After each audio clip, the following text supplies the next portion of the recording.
Welcome to another edition of Going In It Alone movie reviews. Today is a special one. This whole week I'm gonna be doing animated movies, whether it's Japanese or American. So yesterday we did The Great Mouse Detective. Today we have a very special one.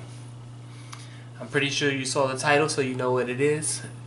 But before I get into this, let me give you some spoiler warnings on the review itself. This review will have language. It will be a little bit more language than usual, i.e. there will be colorful verbs and interesting nouns that will be thrown around from time to time. Alright? So now that warning's out there, let's start the review. Today's review is... But before we get to that, let's go into a little bit of history. Remember when you saw this logo? And remember when you saw this logo? And knew you were gonna get something good. This is 2017, and you know when you see this logo and this logo, something horrible is about to come on your TV or in the movie theaters. The movie we're going to talk about today is the latest in the DC animated straight-to-video line, none other than Teen Titan, the Judas Contract.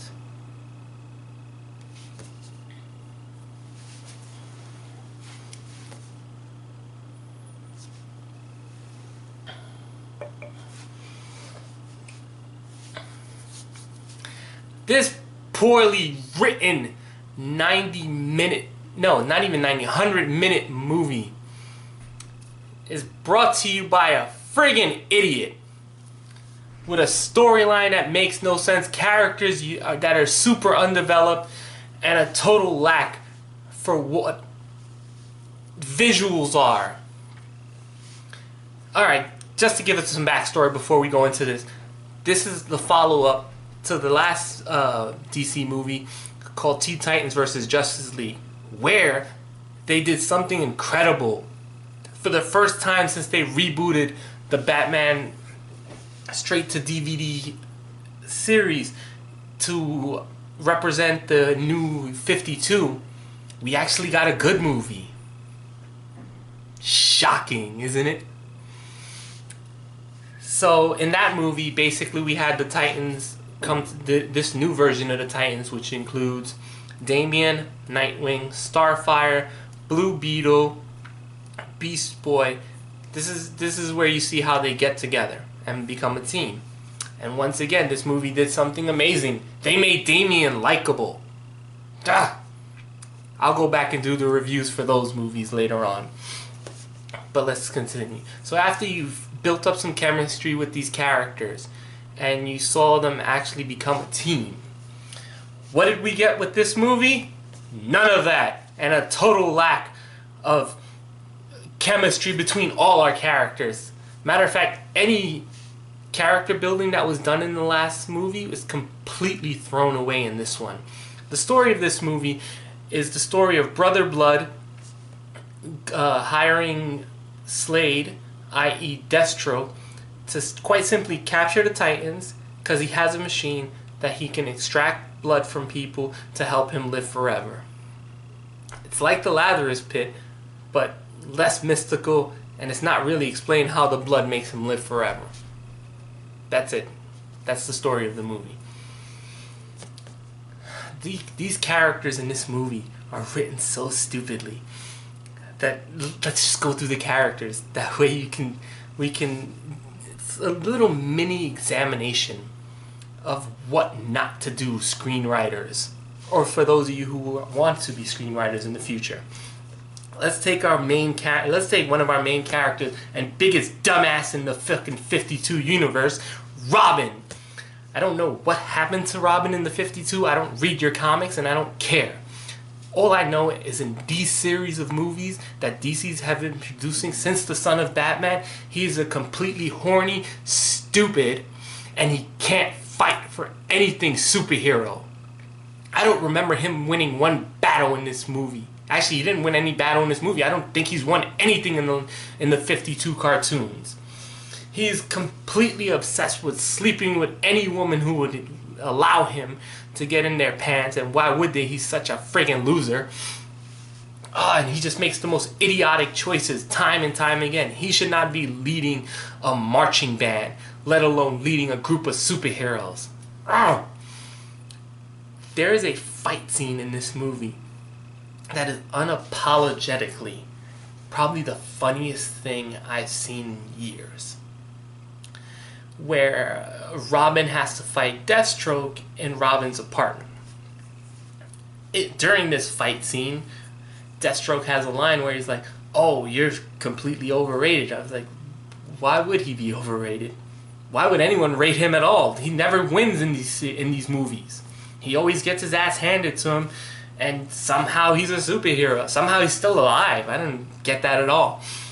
And then there's a part where when the movie becomes self-aware of how stupid you are, there's an issue. During this fight scene, Robin is obviously getting his ass whipped. Robin decides to run away, so he runs through the window that Deathstroke broke in on and jumps out it. Even Slade looks at him and goes, "What?" But the stupidity continues from there. I don't know what Robin was thinking. I don't know what the person who wrote this was thinking. But Robin straight up takes his Robin ran and throws it back into his apartment so he can hang by a rope.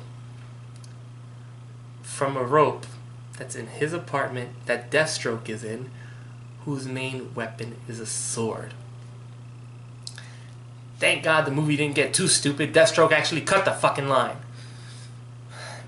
Robin falls, and there's an action that happens in this that's so Looney Tunes, how this fight ends, that you might as well have... Well, then again, it is owned by Warner Brothers, so yeah, they should have just threw in the freaking music.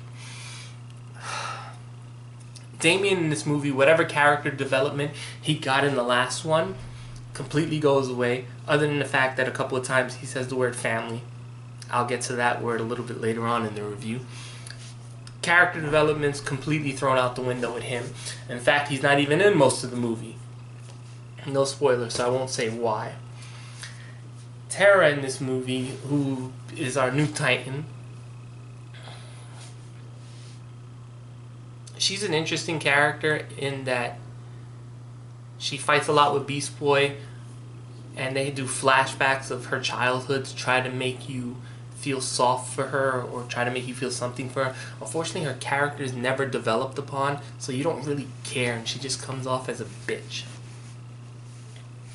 And then when things happen to her during the course of the movie, you kind of just look at it and go, yeah, you didn't earn anything, which is funny. Beast Boy in this movie is straight up a rapist. If you thought he was emotionally in love with Tara, and like they kind of had a sweet thing going on in the original Cartoon Network cartoon, here he's just straight up a rapist. He just goes on top of her. He's like, "Give me a kiss, give me a kiss, give me a kiss," and she's constantly saying no, no, no. Beast Boy, no means no. Remember that. No means no. So he's totally unlikable. And eventually when they do get their little kiss together, it's totally unearned. Because he's been nothing but like a freaking... He's Pepe Le Pew on crack, basically. So when they do actually kiss in the movie, it's totally unearned. You're like, well, why the hell would you kiss this guy who's basically more or less trying to rape you? So that was pretty bad. Raven and Blue Beetle basically do nothing in this movie. Nothing. Raven probably has one moment where she touches Tara to calm her down, and she knows something about Terra, but she never says what, so it's a complete waste. Blue Beetle has a little bit of... They give a little bit of his backstory with his family, and he tries to make it better, but it's completely pointless. Starfire does nothing in this. This movie starts off... You know this movie is a bad movie when it starts off with a scene, and this is how most bad movies start, that has nothing to do with the rest of the movie. This movie starts off with the story of how Starfire found the original Teen Titans. Now you might say, okay, we need that. Not for this movie though. Because neither the original Titans, that story, or even the Tamaronians, the people she's running from, her people, play into this movie at all. You could have literally ripped out the first 12 minutes of this movie, and you wouldn't have noticed it one bit. It serves no purpose but filler to make this movie an hour and 40 minutes. The next character on the list is Brother Blood. Brother Blood, the main main bad guy in this movie, creates this machine that's supposed to transfer blood from captured prisoners and put it into his body, thus somehow giving him eternal life? I don't know, but that's what it's supposed to do. The problem with the machine is two things. One, it has no tubes and leaves no puncture marks, so how the hell is the blood coming out of the person's body is the biggest problem. Second problem, the first time they use it, after the guy supposedly vampire sucks the blood out of his victims, he walks out, and for a demonstration, another member of his group called the Hive hits the person they're doing the experiment on with a crowbar repeatedly. Nothing happens. Okay, you're proving your point. The guy who's being experimented on grabs the crowbar, bends the crowbar. That's their demonstration. When he leaves, Brother Blood's head assistant quickly shoots the person in the head and kills them. So you're impervious to physical attack, but a projectile will kill you. Yeah, stupid. And whoever wrote that should be ashamed of themselves. So that's him. Then there's Slade Wilson, Deathstroke. He's just a henchman in this movie. That's it. There's a little bit of backstory with him and Damien, but not much to build on. Once again, he's just there to capture the Titans for this bad guy who we barely see in the movie. So with that said, let's go on to something the DC Universe is doing a lot of now, the rating. This is a R-rated movie.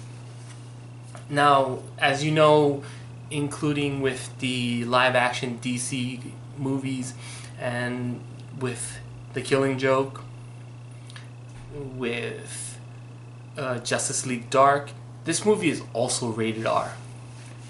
And with the live-action movies being grittier, obviously DC's moving in a direction that Marvel is not. While I commend them for doing that, while I commend them for bringing comic book stuff into the R rating, I have a very interesting suggestion for DC.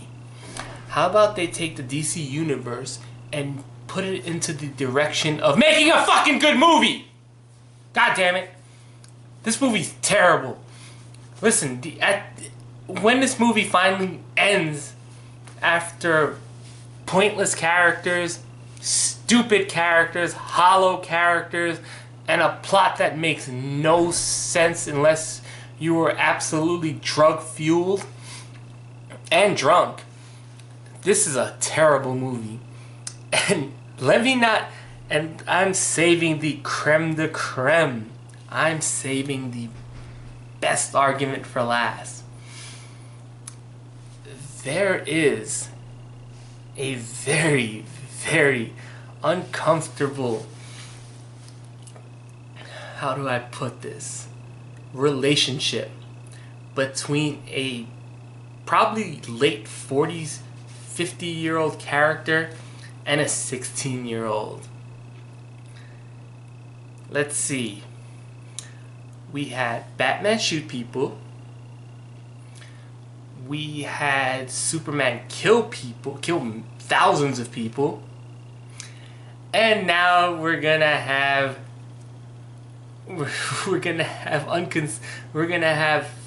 a minor and an adult have sex.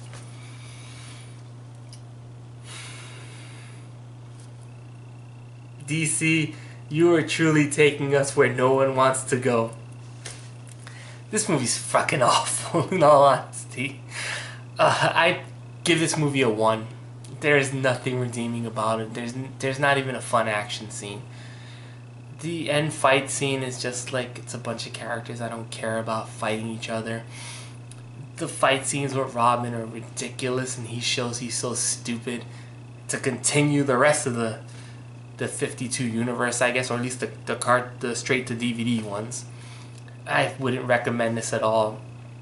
Any goodwill they build up with Teen Titans versus Justice League, they threw completely out the window. There's nothing else I can say for this god-awful movie. Oh, damn it, I have to go back and review the other ones now. Don't watch this. Watch Justice League versus Teen Titans. Cut this one out. It's awful. Unless you're a DC... Unless you're a compiler and you have to own it and you're going to watch it. Spoilers being said, it's bad. It's really bad. So bad, if you're going to watch this, have one of these, and I guarantee you, maybe you'll get a couple of chuckles where you shouldn't have. Until next time, I'm going to try to drink this movie the hell out of my mind until we see each other again.